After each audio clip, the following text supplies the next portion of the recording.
What's the beef? Coming at you fucking live. Chefs. Actually, this might not be live if you're watching a replay, but sure, look, we're here now.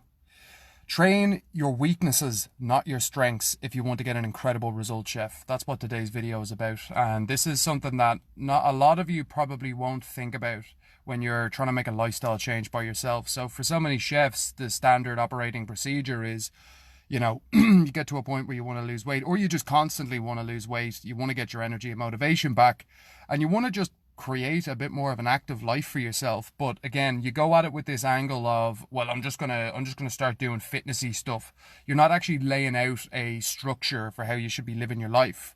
But let's say that you do lay out that structure. Let's say you do have days that you're going to the gym, or you're going for a walk or a run, and you have a bit of a nutrition plan to work off. Okay, cool.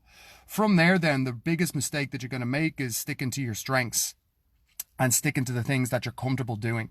It's a real big thing, and everybody does this naturally. Naturally, human beings want to avoid exposing their weaknesses. So, for example, in a kitchen, if you make a mistake, it's easier to cover it up and just say it wasn't your fault, rather than put your hand up and go, well, listen, I fucked that, sorry, Yet, so, again, within a kitchen, you're kind of trained, or you're conditioned to hide mistakes and weaknesses, whereas owning up to them quickly will actually fix a problem before it's even started. So, think about your lifestyle in the same way.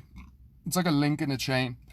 You're only as strong as your weakest link, because the weak link will break everything else and it will cause the whole thing to collapse. So in the gym, when you walk in, what do? Do you end up just going in and doing things that you like, or do you go in and do things that you need? Because if you're going in and doing things that you like, you're holding yourself back. Because the biggest results are going to be gotten in areas that you haven't really dived into yet. So for example, I hate lifting weights is a common thing that I'll get from chefs. Okay, cool. That means you should get good at lifting weights. That means you would get the most result if you learn some technique and you started drilling those things and doing the reps every single week. You would get massive, massive results from doing that.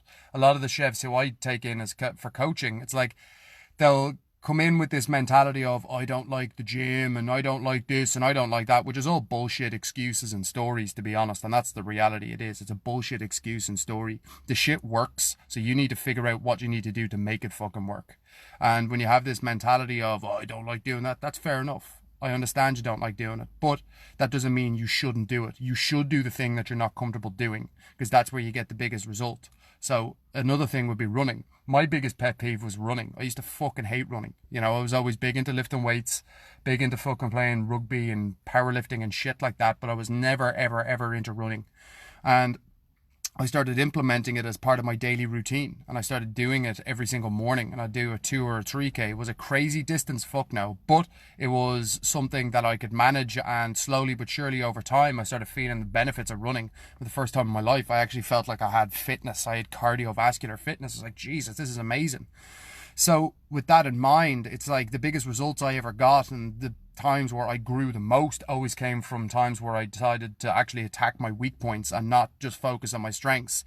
Because if you only focus on your strengths, you'll eventually stagnate. Sure, you might get good at those things, but eventually they will hold you back. The weaknesses will hold you back.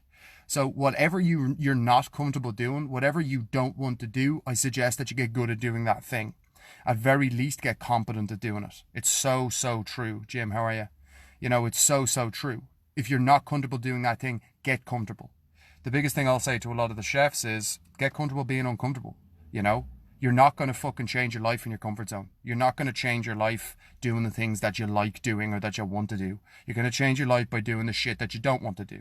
You're going to have to embrace the adversity. You're going to have to sink your teeth into stuff that is quite difficult for you, But the reward is when you go and do something that's uncomfortable, go and do something that you're not good at, get good at it, get competent at it, and all of a sudden the progress made in that journey is absolutely astronomical. It's massive. It's absolutely massive, and I promise you that. So if you have a story or an excuse in your mind of, I don't like the gym, I don't like this, I don't like that, okay, cool. Stop being 5 years old and start doing the shit that you know you should be doing. Train the need, not the want. That's the key. That in mind, if you don't really have any kind of structure and you don't really understand what problems you're trying to fix, or what goals to set, or how to exercise, or what to eat and how to put it all together, then do the 5-day free challenge. It's a lifestyle overhaul. I will guide you step by step. If you need any help with that, you can post in here and ask us any questions. All right. Hope you enjoyed the video, chef. Thanks a million. I'll chat to you in the next one. Peace.